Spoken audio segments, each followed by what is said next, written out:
आज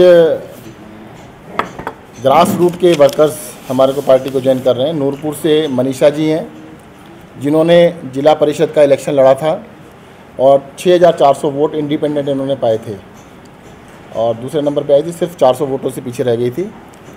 आप इसी से अंदाज़ा लगा सकते हैं कि भाई इंडिपेंडेंटली इतनी वोट लेना, काफ़ी बड़ी वोट मिली थी इनको। और हाईली एजुकेटेड हैं, मास्टर इन अप्लाइड फिजिक्स के अंदर मास्टर्स किया हुआ है इन्होंने और बहुत ही एक्टिव वर्कर हैं अपने इलाके के अंदर, नूरपुर के अंदर। तो आज इन्होंने आम आदमी पार्टी को ज्वाइन किया है। साथ में इनके साथ कई सारे साथी हैं जिनके नाम अभी बता दिए जाएंगे आपको सारे। दूसरा, इंदौरा से अशोक कुमार सोहता जी हैं जी, मैं सर, और इनको निकनेम इनका अशोक प्रधान है, अशोक प्रधान के नाम से लोग जानते हैं। 40 साल से ये कांग्रेस के बहुत ही एक्टिव वर्कर हैं। प्रेजेंटली ये एससी विंग के कोऑर्डिनेटर हैं वहाँ पर कांग्रेस के, और पहले एसटी और एसटी विंग के को कोऑर्डिनेटर थे। तो ये ग्राउंड के ऊपर दोनों ही काफ़ी एक्टिव वर्कर्स हैं और अरविंद केजरीवाल जी की नीतियों से प्रभावित होकर ये दोनों, साथ में इनके कई सारे साथी हमारे साथ ज्वाइन कर रहे हैं। इन सभी साथियों की लिस्ट आपको अभी दे दी जाएगी। कल क्योंकि लिस्ट लंबी हो गई थी, इसलिए मैं अब दोबारा बता नहीं रहा हूँ कि आपको लगा था काफ़ी लंबा हो गया था। तो इनके साथ काफ़ी सारे लोग आज ज्वाइन कर रहे हैं। कांग्रेस और बीजेपी दोनों पार्टियों के जो ग्राउंड पर जो लोग हैं, उनकी नीतियों से, भ्रष्टाचार से दुखी होकर अब आम आदमी पार्टी को ज्वाइन कर रहे हैं। बीजेपी बिल्कुल भ्रष्ट पार्टी है, भ्रष्टाचार के अलावा कुछ करते नहीं है। अब सारी की सारी जनता दुखी है और इस बारी कांग्रेस और बीजेपी दोनों को हटाकर आम आदमी पार्टी को हिमाचल के अंदर लोगों ने मन बना लिया है कि इस बारी जो दोनों का खेल चल रहा है, एक बारी कांग्रेस, एक बारी बीजेपी, उसको ख़त्म करके आम आदमी पार्टी की सरकार बनाएंगे। मैं इन दोनों का और इनके साथियों का आम आदमी पार्टी में वेलकम करता हूँ। सर, आज की रैली का इफेक्ट किस तरह से देखते हैं? कल की रैली हमारे लिए तो अच्छा हुआ है। आप अपनी आज की रिकॉर्डिंग रखिएगा, दोनों को बराबर में चलाइएगा। आज जो हुआ उसको कल हमारे जो बनेगी उसके साथ में दो विंडो लगाकर दोनों विंडोज़ को साथ चलाइएगा। हमारे लिए कंपैरिजन आसान होगा। आज की रैली, जिसे कह सकते हैं कि आज की रैली जो थी एक्सपेक्टेशन से बहुत ही कम थी, बहुत ही हल्की रह गई है। कल मैं आपको सबको इनवाइट करता हूं कि आम आदमी पार्टी की रैली को देखिएगा। सर, कल का कार्यक्रम किस तरह से रहेगा, क्या प्रारूप रहेगा, एक बार आप बता। कल जनसभा है, सीधा कोई हमारा रोड शो नहीं है, सीधा जनसभा है। चंबी ग्राउंड के अंदर, कांगड़ा में चंबी ग्राउंड है, चंबी ग्राउंड के अंदर अरविंद केजरीवाल जी की जनसभा होगी। 11 बजे से टाइमिंग है। सभी लोगों को मैं इनवाइट करता हूं फिर से, जो भी सब लोग आइएगा ज़्यादा से ज़्यादा संख्या में अरविंद केजरीवाल जी को सुनने के लिए। सर, अरविंद केजरीवाल जी संबोधन करेंगे, इसके अलावा जो हमारे जो स्थानीय नेता जुड़ रहे हैं वो भी संबोधन करेंगे? कई सारे लोग करेंगे संबोधित, कई सारे लोग होंगे जो कि संबोधित करेंगे और मुख्य वक्ता अरविंद केजरीवाल जी होंगे।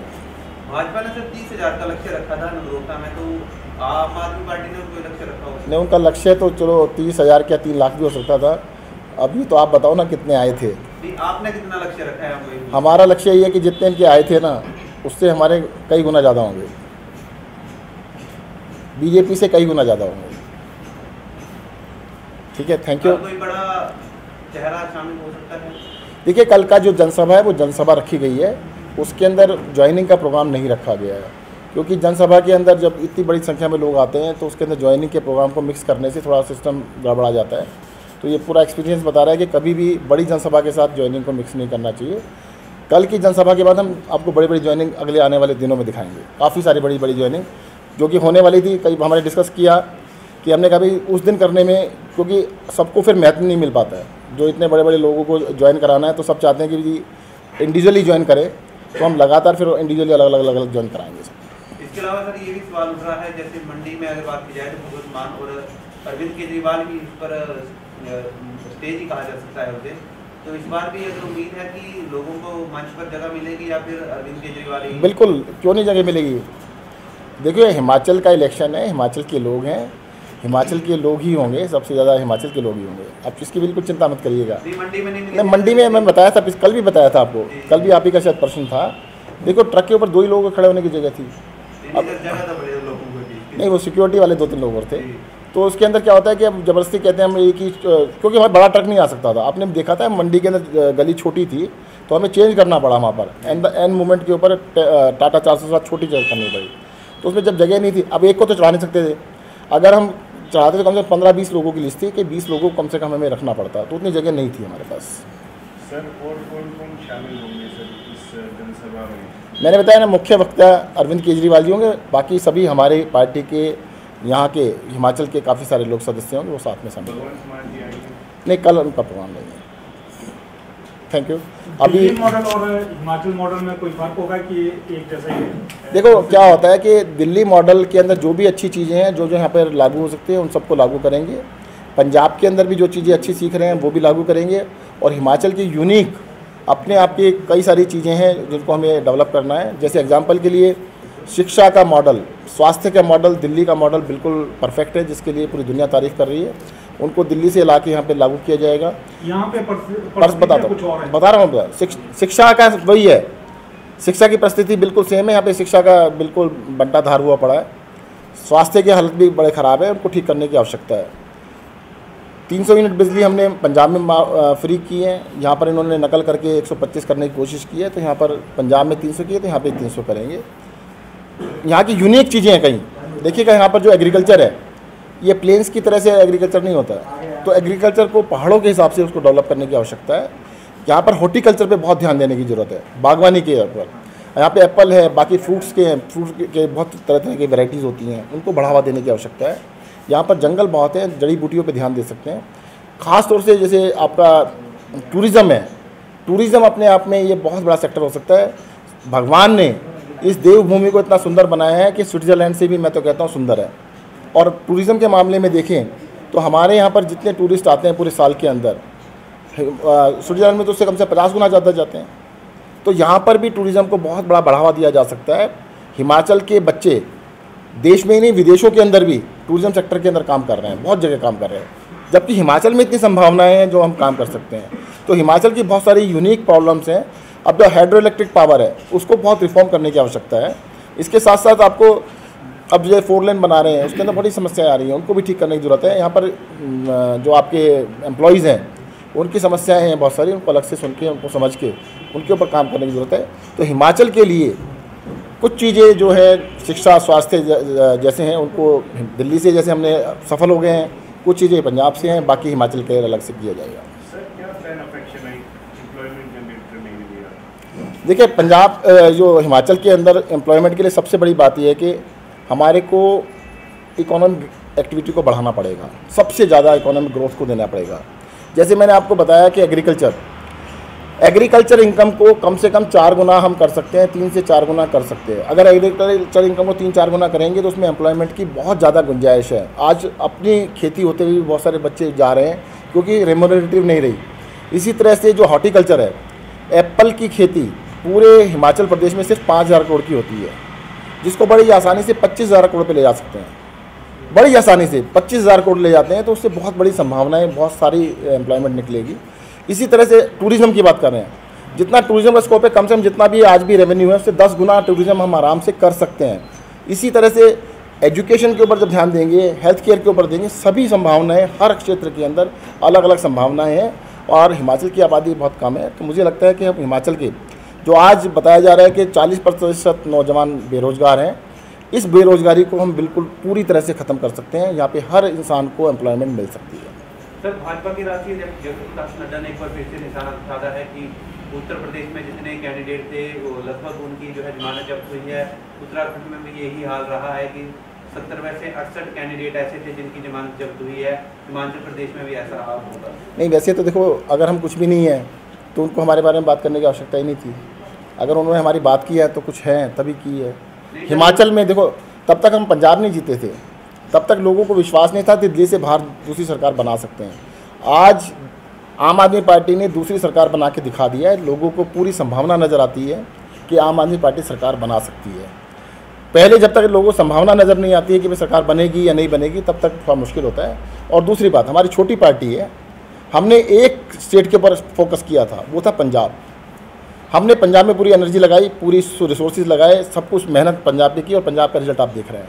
इस बार ये अब देखिएगा कैसे हिमाचल में।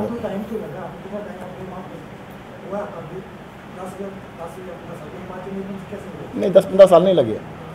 आप 6 महीने पहले देखेंगे पंजाब के अंदर हमारी हालात क्या थी। लोकसभा के अंदर पंजाब के अंदर हमें 5-6% वोट मिले थे, 7% वोट मिले थे। तो अगर लोकसभा से और विधानसभा के बीच में हम नंबर 1 पे पहुंच सकते हैं। 6 महीने पहले पंजाब के अंदर सर्वे सभी बता रहे थे हमारा कुछ भी नहीं था, 6 महीने के अंदर सारा कुछ किया था। 6 मंथ्स इज़ एनफ।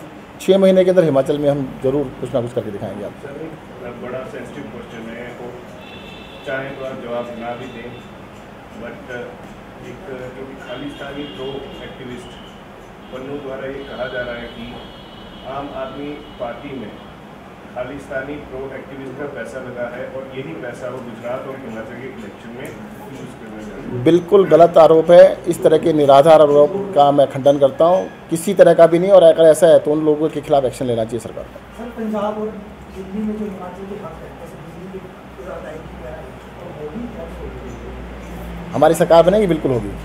हिमाचल के अंदर सरकार, सर मैं बताता हूँ, देखो क्या होता है लोगों के साथ। एमपी के दिल्ली का तो कोई ड्यू है ही नहीं, आप बता दीजिए मुझे। दिल्ली के ऊपर कोई झगड़ा भी नहीं है आज तक। अभी आपने दिल्ली की बात की है, दिल्ली के सुन लीजिए, दिल्ली के अंदर हिमाचल का कोई झगड़ा ही नहीं है। झगड़ा तो बीच में हरियाणा डाल देता है। हमने तो हिमाचल से एग्रीमेंट किए कि भाई आपके पास जो पानी हम खरीद लेते हैं, जो एक्स्ट्रा पानी है, हमें तो सिर्फ पीने के लिए चाहिए, हमें खेती के लिए भी नहीं चाहिए। हिमाचल से एग्रीमेंट भी हो गया, हरियाणा बीच में उसको पूरा नहीं होने दे रहा, हिमाचल का नुकसान कर रहा है वो। तो देखो ये एमिकेबली बैठ के जो भी इस तरह की बातें हैं उनको सॉल्व कर लिया जाएगा। सर एक बड़ा सवाल निकल के आता है कि प्रदेश में लगभग 50,000 करोड़ से अधिक कर्ज है। कांग्रेस और बीजेपी जब भी दोनों सत्ता में आती हैं तो कर्ज सेंटर से लेती हैं, और आम आदमी पार्टी की पंजाब में सरकार बनी, भगवंत मान भी जो है वहाँ पर चले गए। तो क्या ऐसा नहीं है कि हिमाचल में जब सरकार बनेगी तो आप भी फिर से जो है कर्ज लेने जाएंगे, तो कर्ज मुक्त कैसे होगा हिमाचल? कर्ज मांगने नहीं गए थे। और मैं आपको बता देता हूँ दिल्ली, कर्ज ही है वो। देख नहीं मैं बता देता हूँ, दिल्ली में जब हमारी सरकार बनी थी, दिल्ली के अंदर भी जैसे यहाँ पर कर्ज है, यहाँ पर भी घाटा होता था। आज देश के अंदर अकेली सरकार है जिसका घाटे का बजट नहीं है, जो रेवेन्यू सरप्लस में है। एक ही जगह है, वो दिल्ली है। 7 साल के अंदर हमने रेवेन्यू सरप्लस बना दिया है, किसी तरह का कोई हमारे पर कर्ज नहीं है। हमने किसी इंस्टीट्यूशन से कोई कर्ज नहीं ले रखा, केंद्र सरकार का कोई कर्ज हमने नहीं देना, कोई पैसा वापस नहीं देना है, ना केंद्र सरकार से ले रखा है ना कहीं और से ले रखा है। रेवेन्यू सरप्लस बना के दिखाया। जो हमारा बजट 30,000 करोड़ का होता था उसको हम 70,000 करोड़ के लेके गए हैं 7 साल के अंदर। This is the only state जहाँ पर इतनी बड़ी ग्रोथ हुई है। मैं आपको बता रहा हूँ ना, हिमाचल प्रदेश की पर कैपिटा इनकम जो प्रति व्यक्ति आय है वो देश में 14वें नंबर पर आती है और दिल्ली दूसरे नंबर पर है। प्रति व्यक्ति आय जैसे जैसे बढ़ेगी तो हिमाचल के अंदर भी ये कर्ज तो 50,000 तो जल्दी ख़त्म हो जाएगा। हमारा इनकम बढ़ाने का मकसद है, जैसे लोगों की इनकम बढ़ेगी कर्ज तो ख़त्म हो जाएगा। सर एक सवाल और निकल के आ रहा है कि जितने मतलब बड़े नेता आपके साथ जुड़ रहे हैं, उदाहरण के तौर बड़े नेता ये जैसे मैडम आपके साथ जुड़ी हुई है, मैम उदाहरण के तौर पे बोल रहा हूँ, ये भी जिला परिषद का इलेक्शन लड़ा है, 6,000 वोट मिले हैं। ये बातें निकल के आ रही है कि जो लोग जुड़ रहे हैं वो ये बात कर रहे हैं कि हमें टिकट फाइनल की जाएगी। तो ऐसी कोई बातचीत हो रही है, नहीं हो रही है? आप ऐसा कीजिएगा, आज ये दोनों लोग हमसे मतलब जो मेन है, इनके साथ काफ़ी सारे साथी भी हैं मेरे, पीसी के बाद इनसे अलग से इंटरव्यू ले लीजिएगा। दोनों ने अरविंद केजरीवाल जी की नीतियों से प्रभावित होकर हिमाचल प्रदेश की व्यवस्था को बदलने के लिए, इलेक्शन के लिए नहीं आए हैं, ये व्यवस्था को बदलने के लिए आए, सिस्टम को बदलने के। आप अलग से इंटरव्यू ले लेना। किसी को कोई टिकट के वादे नहीं किया गया है, ये लोग सिस्टम को बदलने के लिए आए हैं। कुछ को तो आना ही पड़ेगा ना। और ये भी मत कहना कि किसी को टिकट मिलेगा, इसको टिकट क्यों मिला। टिकट किसी ना किसी को देना भी पड़ेगा, परंतु हमने किसी को वादा नहीं किया। Thank you. अभी आप चाहें तो मैडम का और उनका इंटरव्यू। ठीक, थैंक यू। आइए जी, मैं आपको ज्वाइन कराऊंगा।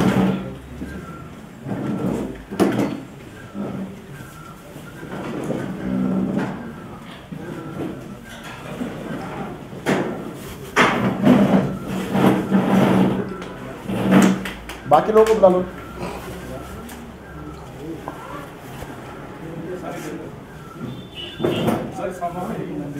आइए आगे आ जाओ जी, आ जाइए जी, आइए।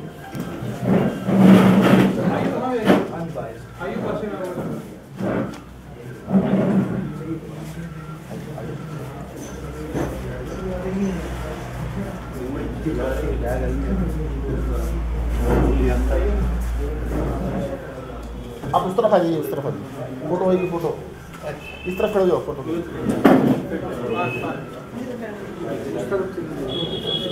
अरे वापस ही जाना, उधर आ रहे पीछे चलो, पीछे चलो। और सर आइए ना।